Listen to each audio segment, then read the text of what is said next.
कि भारतीय जनता पार्टी के विरुद्ध नीतीश कुमार तेजस्वी यादव से भी जरूरत पड़ी तो सांठगांठ कर सकते हैं, उनसे मंत्रणा कर सकते हैं, बात कर सकते हैं, और ये राजनीति में कोई अजूबा बात नहीं है। नीतीश कुमार को भी इस बात का एहसास है कि अगर उन थोड़ा और कमजोर हो जाते हैं तो ऐसी स्थिति में भारतीय जनता पार्टी उन्हें किसी भी तरह का रास्ता दिखा सकती है, और उस शक्ति संचय में नीतीश कुमार के लिए जो भी रास्ते सुगम नजर आएंगे, जो भारतीय जनता पार्टी से उनको बचा सके, उनको सत्ता में रख सके, इसके लिए वो अपने रास्ते बनाएंगे। और ये बताते हुए कि हम चाहते थे कि किसानों का कल्याण हो लेकिन नहीं हो रहा है, ये उत्तर प्रदेश चुनाव के लिए एक बहुत बड़ा मूव हो सकता है जी। क्योंकि कहा जा रहा था कि अगर ये कृषि कानून रहा तो कहीं ना कहीं उत्तर प्रदेश में एक बड़ा झटका लग सकता है। तो नीतीश कुमार का सीधे तौर पे कहना है कि जब पत्रकारों ने उनसे पूछा कि लालू प्रसाद ने कहा है कि जातीय जनगणना होनी चाहिए, इस पर उन्होंने कहा कि मैंने ये बात नहीं सुनी, लेकिन उनके बेटा से हमारी बातचीत हुई है। उन्होंने इसी भाषा में कहा है कि उनके बेटा से हमारी बातचीत हुई है।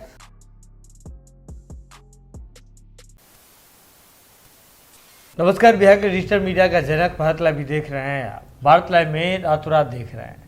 रातों रात यानी कि ऐसा शो जहां आपको हम हमेशा से ऐसी ही खबरें देते आ रहे हैं, जिस खबर को जानने और समझने के बाद आप उसके आगे विस्मयादि बोधक चिन्ह लगाने पर मजबूर हो उठते हैं।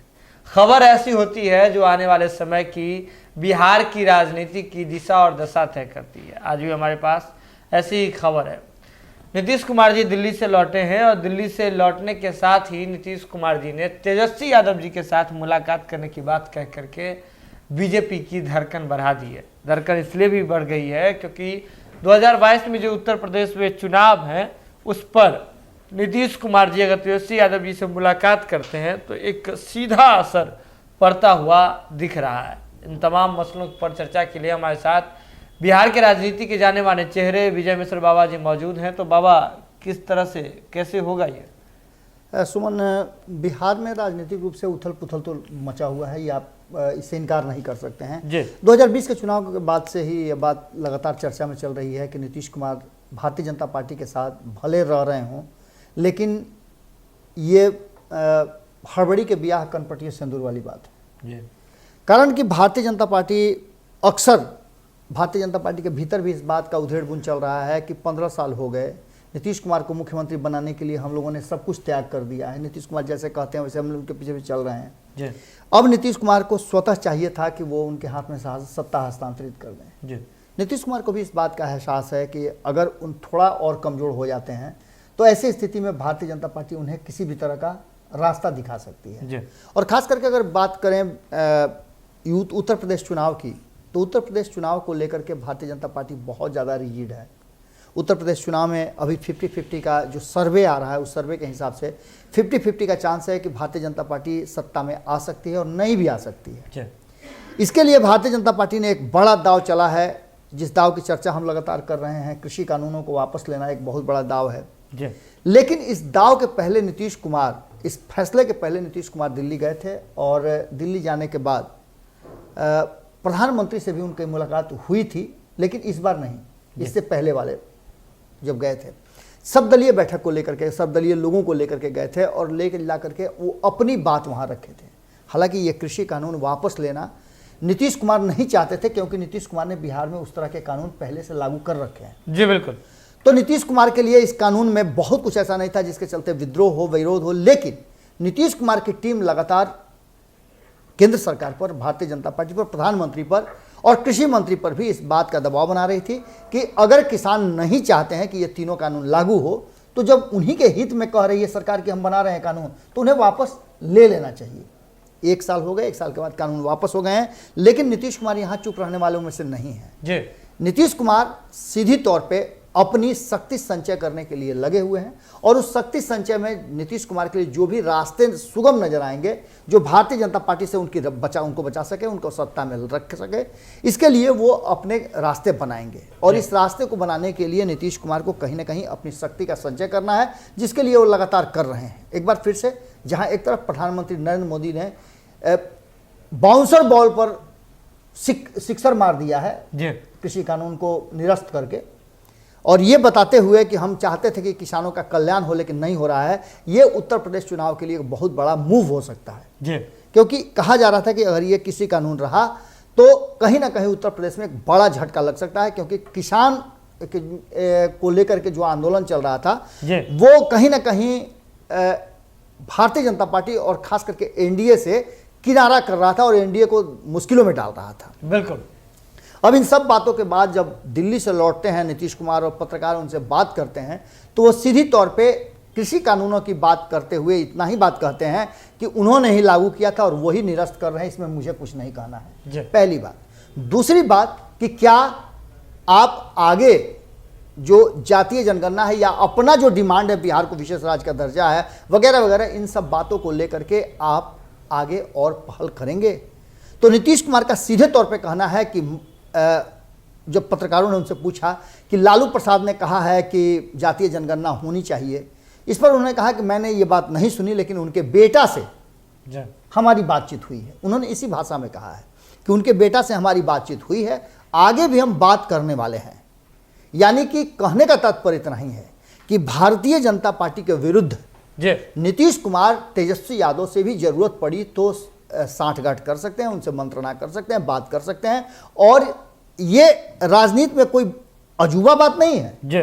लेकिन इसको इसलिए और ज्यादा तरजीह दी जा रही है और चर्चा का विषय इसलिए बना है कि जहां दोनों एक दूसरे को 36 का आंकड़ा मानते हैं, वहीं एक बड़े मूव के बाद भारतीय जनता पार्टी और केंद्र सरकार के अगर नीतीश कुमार ये बात कहते हैं कि मैं तेजस्वी यादव से बात करूंगा और हम लोग लगातार बात कर रहे हैं, इस बात की तरफ इशारा करता है कि भीतर खाने में कहीं ना कहीं हाथी के दांत दिखाने और खाने वाले अलग अलग। इसका मतलब कि नीतीश कुमार के मन में कुछ तो जरूर है। जहां एक तरफ एक बहुत महत्वपूर्ण बात है सुमन, कि सियासत में हम कई दिनों से इस बात की चर्चा कर रहे हैं, शायद भारत लाइव के दर्शक और खुटा ठोक पर भी जो लोग देख रहे होंगे वो ये बात समझ रहे होंगे कि मैं बार बार कह रहा हूं कि सियासत में फ्लेक्सिबिलिटी बहुत जरूरी है। आपको उस बांस की तरह होना चाहिए जो गोल भी घूम जाने के लिए एकदम हमेशा तैयार रहता है। बिल्कुल। आपको रेड़ के पेड़ की तरह नहीं होना चाहिए जिसको जरा सा भी आप झुकाइए तो टूट जाता है। कहीं ना कहीं जो अंतर था, अंतर नीतीश कुमार, भारतीय जनता पार्टी और लालू प्रसाद में भी नहीं था, लेकिन तेजस्वी यादव में है, वो ये है कि वो रेड़ की पेड़ की तरह तन करके खड़ा रहने की स्थिति में नजर आ रहे हैं। वो साफ तौर पे कभी नो एंट्री का बोर्ड लगा देते हैं नीतीश कुमार के लिए, या नीतीश कुमार को गुस्से में ला देते हैं। राजनीति का उनका एक दाव हो सकता है, आधुनिक राजनीति में हो सकता है कोई नया प्रयोग करना चाहते हो, लेकिन जिस राजनीति को हम लोग जानते हैं उस राजनीति में यही कहा जाता है कि न कोई अस्थायी दोस्त होता है, न कोई अस्थायी दुश्मन होता है। और ऐसी स्थिति में अगर तेजस्वी यादव में फ्लैक्सिबिलिटी नहीं आएगी, सत्ता तक पहुंचने के लिए वो समझौता नहीं करेंगे, पुरानी बातों को भुला करके आगे का नहीं सोचेंगे। कहा भी गया है हमारे यहाँ कि बीती ताही विसार के आगे के सुध ले, तो ऐसी स्थिति में उनका आगे बढ़ना मुश्किल होगा। हाँ, एक बात जरूर है कि हम बार बार कहते हैं कि MOI समीकरण को बचाए रखने के लिए, जो कि उनका थाती है, मुख्य पूंजी है, जिसको लालू प्रसाद ने पूरे जीवन की राजनीति में उसको संजो करके रखा है, अगर उसे बचा कर रखना चाहते हैं तो आपको भारतीय जनता पार्टी के साथ नहीं जा सकते हैं। लेकिन नीतीश कुमार तो आपके समान विचारधारा के लोग हैं, और ऐसी स्थिति में अगर नीतीश कुमार से कोई समझौता करने की जरूरत होती है और एक बार फिर से चचक कह के पैर पकड़ने की जरूरत पड़ती है, नीतीश कुमार को जरूरत पड़ी तो लालू प्रसाद के पास तो आए थे और उन्होंने 2013 में उनसे मदद भी मांगा और महागठबंधन उनके साथ चुनाव भी लड़े, और उन्होंने कहा भी था कि चंदन विष व्यापत नहीं। तो ऐसी स्थिति में अगर तेजस्वी यादव ये समझते हैं कि उनको लालू प्रसाद वाली राजनीति करनी है, और लालू प्रसाद जिस तरह से राजनीति में सत्ता की राजनीति करते थे और सत्ता में बने रहने के लिए सब कुछ करते थे, नीतीश कुमार भी वही राजनीति करते हैं, रामविलास पासवान ने भी वो राजनीति की है। और अब आधुनिक राजनीति हो या पूर्व की राजनीति हो या राजनीति का बेस पॉइंट हो, हर राजनीति में कहीं ना कहीं सत्ता तक पहुंचने के लिए आपको समझौते करने होते हैं। अगर नीतीश कुमार ने एक इशारा किया है कि हम फिर मिलेंगे, बैठेंगे, बात करेंगे, तो इस इशारे को समझिए, और ये इशारा यहीं के लिए नहीं है। नीतीश कुमार की तैयारी 2024 की है, और 2024 के तैयारी में कहीं ना कहीं तेजस्वी यादव यदि साथ आ जाते हैं तो जिस स्थिति में भारतीय जनता पार्टी है और कांग्रेस ने जिस तरह से देशव्यापी कहीं ना कहीं भारतीय जनता पार्टी पर अपना दबाव बनाना शुरू किया है, एक बात की तरफ इशारा करता है कि भारतीय जनता पार्टी बैकफुट पर अगर है किसान आंदोलन में, तो आगे जातीय जनगणना हो या अन्य मुद्दे हो, बिहार को विशेष राज्य का दर्जा भी हो, इसके लिए भी मजबूर किया जा सकता है। 1 साल ही चला किसान आंदोलन, लेकिन अंततः सरकार को झुकाया गया। बिहार में भी अगर बिहार की बेहतरी के लिए, बिहार के आम जनता के लिए कुछ करना चाहते हैं तो आपको समान विचारधारा वाले लोगों को एक साथ आने में कोई उरेज और गुरेज नहीं होना चाहिए। कुल मिलाकर के बात यह है कि अगर आज आप बिहार के मुखिया नीतीश कुमार जी के, बिहार के मुख्यमंत्री नीतीश कुमार जी के बयानों पर गौर करते हैं और इसके पीछे के रणनीति को सोचते हैं तो सबसे पहले दिखता है आपको सामने 2022 का जो उत्तर प्रदेश चुनाव है। आपको बता दें कि जदयू के लोग तमाम तरह से जो है सहमत का खेल खेल रहे हैं ताकि उत्तर प्रदेश के चुनाव में जदयू को अच्छी खासी सीटें मिले। इसको लेकर के केंद्रीय मंत्री आरसीपी सिंह जी को जिम्मा पहले दिया गया था, वो है ही। इसके बाद ललन सिंह जी जो है आपको लगे हुए हैं, जदयू के राष्ट्रीय अध्यक्ष हैं, और नीतीश कुमार जी भी जदयू के शीर्ष नेतृत्व, भाजपा के शीर्ष नेतृत्व से बातचीत करने के फिराक में लगे हुए हैं। लेकिन एक और जहां कृषि कानून पर जैसे ही भाजपा बैकफुट पे गई है, इसके साथ ही नीतीश कुमार जी ने तेजस्वी यादव जी के साथ बातचीत करने की बात करके जो है आपको बता दें जातीय जनगणना वाला जो मसला है उसे फिर से हरा कर दिया है। और बीजेपी जानती है कि जातीय जनगणना के मसला पर जब भी बात होती है तो उन्हें बैकफुट पर आना पड़ता है। तो ऐसे में नीतीश कुमार जी ने एक बड़ा मास्टर स्ट्रोक खेला है जो आपको बता दें कि उत्तर प्रदेश चुनाव के लिए। लेकिन यह तैयारी सिर्फ उत्तर प्रदेश चुनाव के लिए ही नहीं है बल्कि 2024 तक के लिए है, क्योंकि 2024 का रास्ता 2022 से होते हुए ही गुजरता है। लेकिन इसी बीच, इस चर्चा के बीच में बाबा ने एक बड़ी बात कही है कि तेजस्वी यादव और चिराग पासवान दोनों को यह समझना होगा कि उनके पिता सत्ता वाली राजनीति करते थे, तो राजनीति का जो ये नया वाला जो राजनीति है उसमें थोड़ा ना थोड़ा कमोबेश जो है मॉडिफिकेशन करने की जरूरत है। जरूर भारत लाइव के साथ जो भी अपडेट होगा भारत लाइव की टीम सबसे पहले आप तक पहुंचाएगी। इसके लिए जरूरत है कि भारत लाइव की खबरों को आप यूं ही देखते रहें, शेयर करते रहें और हमारा मनोबल बढ़ाते रहें। बहुत बहुत धन्यवाद। अगर ये वीडियो पसंद आई और वह बिहार के राजनीति और बिहारियत से सरोकार रखेनी तो सब्सक्राइब बटन दबा के चैनल के सब्सक्राइब कर ली। ओजे एगो घंटी बा, ओकरा बटन दबा देला से कुल सटीक और मारक खबर रुआ मुफ्त में मिल जाई।